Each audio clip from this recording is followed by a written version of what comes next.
Here with this week's hottest stories in the investment world, this is Zach's Friday Finish Line. Hello and welcome to the Zach's Friday Finish Line. I'm Ryan McQueenie, content writer here at Zach's, along with another member of our content team, Adam Clark. How's it going? Today is Friday, July 22nd. Adam is filling in for our usual co-host, Maddie, and we're here to recap this week's biggest stories. Yeah, so we've had a plethora of earning reports this week, and I promise we'll get to all the major companies that reported. But first, let's touch on a few other headlines going on around the world. Yeah, definitely. So we came in the office this week, Monday, with dealing with the aftermath of the Turkish coup. I first started hearing about it on Friday afternoon. Slowly but surely, that story developed. I don't know if you were you keeping track of it as it. I was fascinated by the whole thing, so I was watching CNN all day. You know, I feel like there was so much else going on this week that I really didn't. The most I did was just between us, but I mean, I don't know. It seems kind of crazy over there. Basically a real deal military coup. There were certain branches or a certain group of the Turkish military that was attempting to take control by ousting President Erdogan. They kind of just in the middle of the night said, "Hey, this is martial law. We're taking control," as one does in a military coup. It was kind of a mess though, and it didn't seem very well organized, and it was squashed very quickly. Erdogan was actually on vacation. He came home. The whole thing was over very quickly. And since then, he's just been arresting everyone left and right. Military officials, judges. Give him a week off. Yeah, anyone that has spoken out against him is in jail right now, it sounds like. So he's kind of using this coup as a way to increase his political power. And that's really all I want to say about the politics of the situation. Because it's definitely a lot more nuanced than that. But the story here as it pertains to the markets is that it really seems like investors are ignoring the coup for the most part. Looking at Monday's trading activity, the iShares Turkey ETF, which trades as TUR, was down about 6.5% on Monday, which makes sense. Seeing Turkish stocks pretty much down across the board is to be expected, but 6.5% when we just saw a full-blown military coup, maybe not as bad as you could have expected. Yeah, nothing close to the response to the Brexit we first had. Yeah, exactly. Nothing like that. Yeah, that's even a good point. And even the fact that the Turkish city of Istanbul is home to the Bosphorus Strait, which is a major oil shipping choke point. Something like 3% of all of the world's oil supply will go through the Bosphorus Strait. It was closed briefly during the coup, reopened over the weekend, but we didn't really see oil prices react to that this week at all, which is interesting to note. I mean, it could have be the fact that it didn't end up having that much of an impact on the day-to-day operations because the coup was over so quickly. Obviously, a lot of things to pay attention to for how the political climate takes shape over the next few months in Turkey. There's a lot of instability there still, but it seems like the markets are kind of already past it. That was the first thing I wanted to note this week. Yeah, so we also had the the Republican National Convention, obviously, with Trump. It was a week of speeches and endorsements, but also it was really a week where the Republican platform for the election gets established. It all culminated last night with Trump accepting the nomination, but there was some surprising news earlier this week. So the campaign announced that they were officially adopting the stance of the Glass-Steagall Act. They're saying that it should be reinstated, and basically what that law was, it was a regulatory law that was first passed in the wake of the 1929 stock market crash, so way back in the day. Yes. Yeah, and it separated the investment and commercial banking activities, and it was repealed in the late 90s, and that was seen as a contributing factor to the huge 2008 crash. These banks became massive entities, and I don't know if you've seen The Big Short, but they were doing some they were practicing some very dangerous good cultural reference investment tactics. But actually, breaking up the big banks has been a big far left stance. Obviously Hillary Clinton's pretty big on that, even though Yeah. most would say she's tight with the big banks, but Trump would say that, I think. yeah, even I is think that Trump he might would, say that. yeah. But that could have a huge effect. I mean, we saw the banks have a huge drop after the Brexit vote. Yeah. Even the domestic stocks, banking stocks were down. JP Morgan Chase under the ticker JPM, Bank of America ticker BAC, Citigroup ticker just the letter C, and then Wells Fargo WFC. They're probably not really happy with that stance. They usually can. Yeah, and these are those big commercial banks that have really benefited from the repeal of Glass-Steagall. And if you look back, I think it was repealed in '98 or '99. It was under the Bill Clinton administration, and a lot of people will point to the repeal as a contributing factor to the 2008 crash. How much it influenced the crash, what the impact was. Talk to people across the political spectrum, you're going to get a lot of disagreement there, but certainly something that has led to a lot of growth for these big commercial banks as they can kind of now merge the commercial and investment banking activities.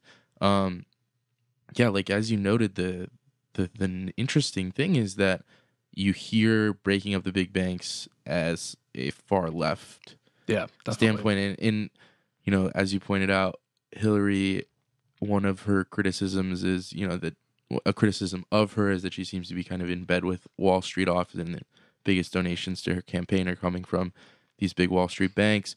But even her competitor Bernie Sanders put the break up the big banks as a huge part of his platform, and to see a Republican, especially Trump, who has not talked about this at all until this week, come out this week and say we need to reinstate Glass-Steagall is pretty surprising.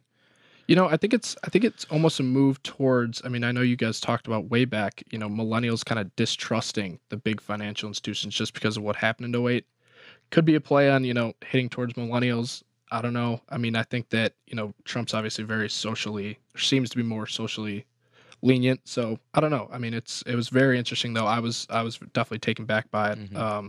I was very surprised to hear him say that. But that's actually a really good point about what is Trump, and that's why I think this week was so big for Republicans across the country, is because they started to get a better sense of what Trump's actual goals and plans were. A lot of his primary campaign was based off of doing something different or not being the other candidates. A lot of anti-establishment rhetoric, stuff like that.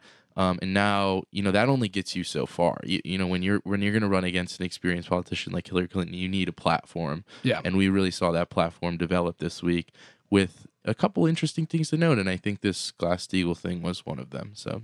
Yeah, definitely. But let's get to the big news of the week. Let's get to the earning reports. Let's get to earnings. The elephant in the room this week is earnings. The second quarter earnings season is in full swing. Absolutely. And we've had a lot of wonderful companies reporting this week with mixed results. And so I'll start with Netflix, which reported its second quarter earnings on Monday.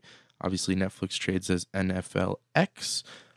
So not so great from Netflix. They beat earnings estimates. So the company posted earnings of 9 cents per share, significantly ahead of our Zacks consensus estimate of 2 cents per share.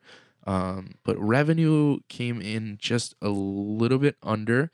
Looking at revenue for the quarter of $2.105 billion. Our estimate was $2.11 billion. The big thing, though, and this is what you saw as the kind of after-hours trading activity, was that Netflix membership grew by 1.7 million members. So they're now at over 83. But this was well below the forecasted growth of 2.5 million new members. So, and that 2.5 million, had already been adjusted down from a previous estimate of 3.3. Yeah, so million. they were way so well below. I mean, over less than half of what the original number was expected to be, or around half. So,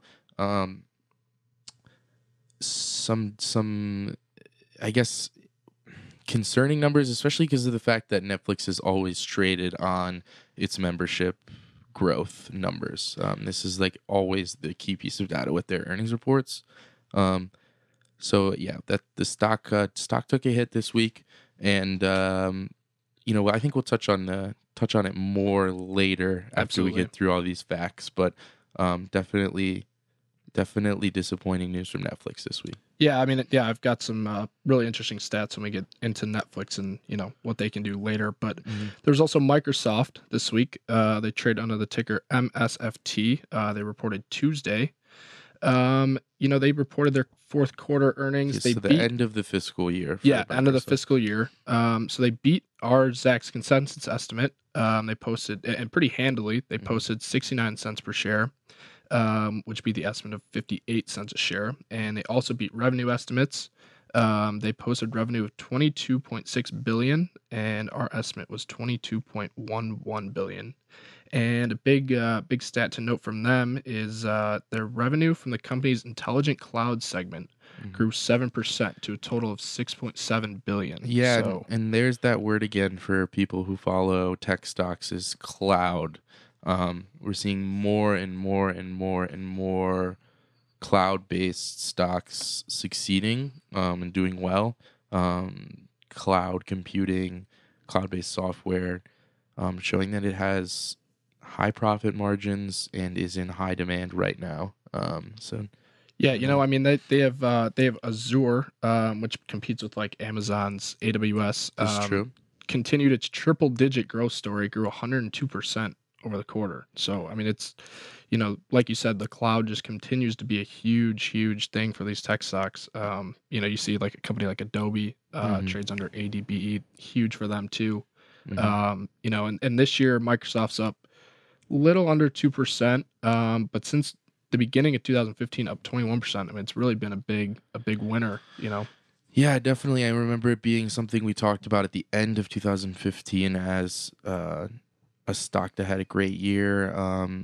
Up and down this year so far, its earnings report on Tuesday. One of the better parts of the year so far. Obviously, they had the LinkedIn purchase, Yep. Which caused some mixed reactions as well. We talked about this on the show, but I think we talked about this on the show at least. Kind of iffy from investors' perspectives on whether that purchase was a good deal or not. But regardless, their cloud segment growing strong.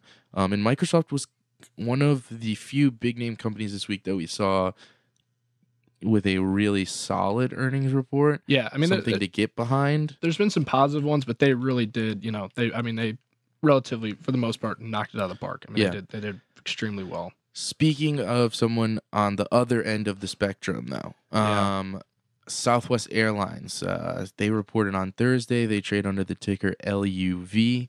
The airline posted earnings of $1.19 per share, which fell short of the Zacks consensus estimate by 3 cents.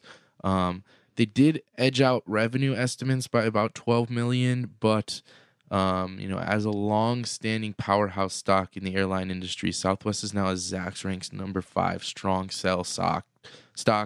The stock took a beating after the earnings report. I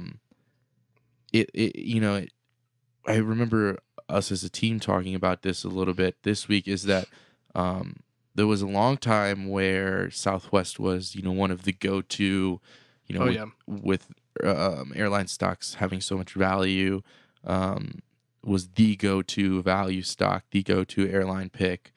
And that just seems like it isn't the case anymore, especially with this earnings report.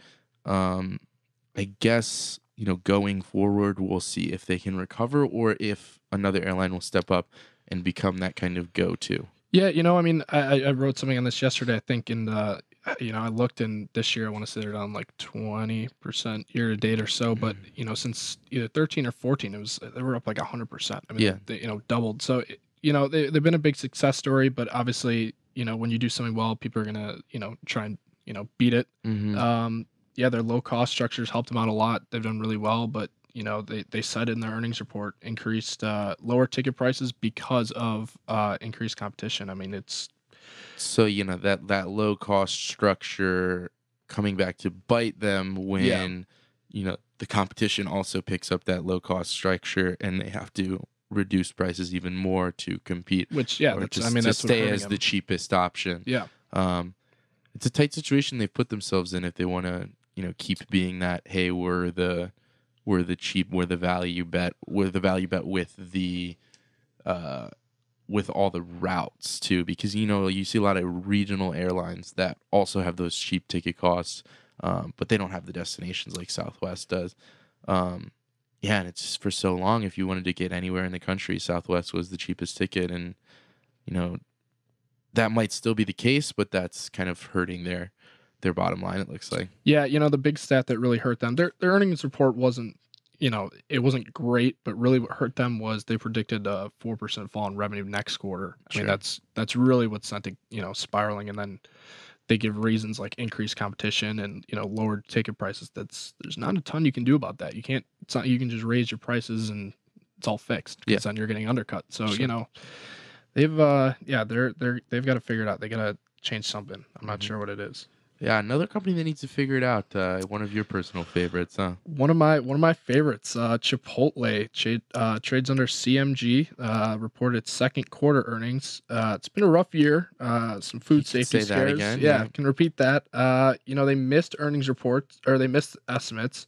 They posted earnings of 87 cents per share, excluding special items, and which missed the Zacks consensus estimate of 98 cents per share. They also missed on revenues. They saw figures of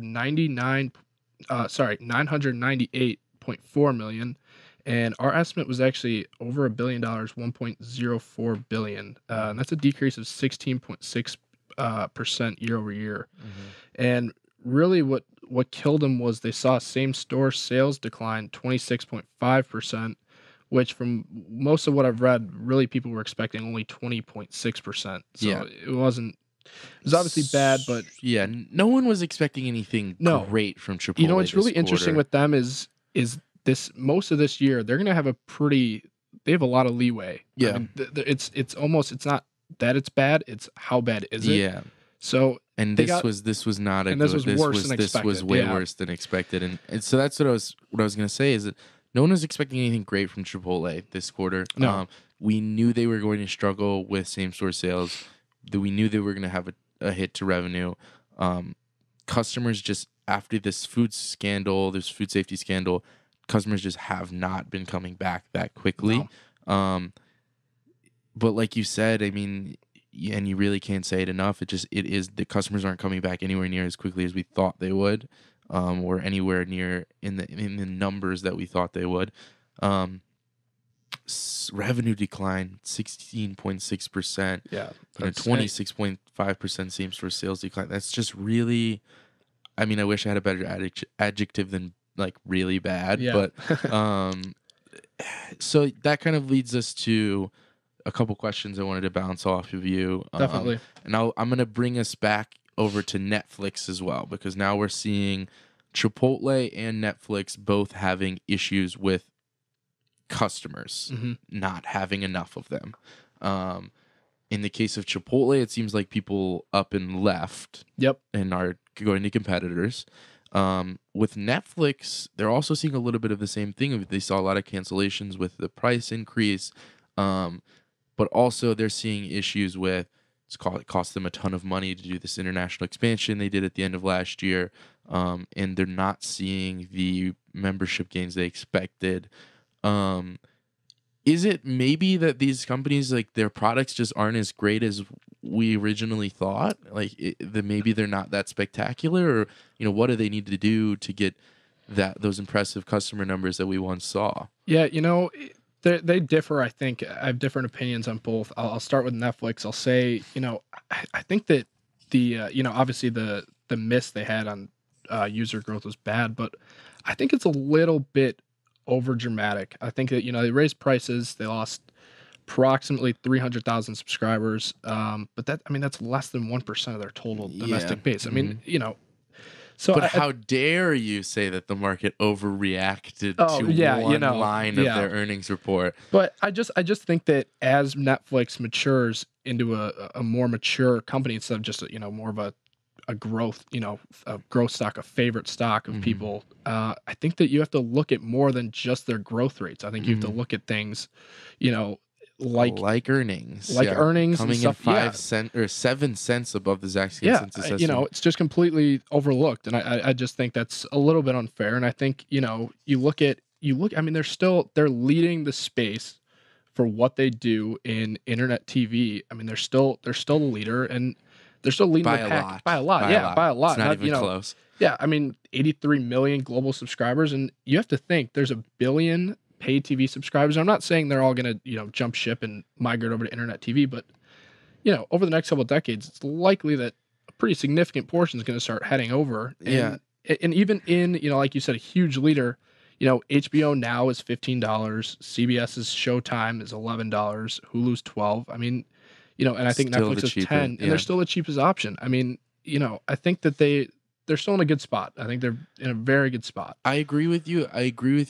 For the very most part. I will say that I think that relatively soon the market needs to uh, shift into this focus on Netflix, where we're not just looking at their membership growth.